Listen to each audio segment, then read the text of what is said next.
আজকের রেসিপি ওল ঘন্ট চিংড়ি দিয়ে। তার জন্য নিয়েছি 400 গ্রাম ওল, 2 চামচের মতো সাদা তেল নিয়েছি।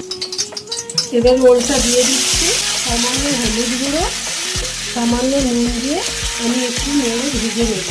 এবারে জল ঢেলে দেবো, 1/2 লিটারের মতো জল দিয়েছি, সিদ্ধ হতে দেবো ঢাকা দিয়ে।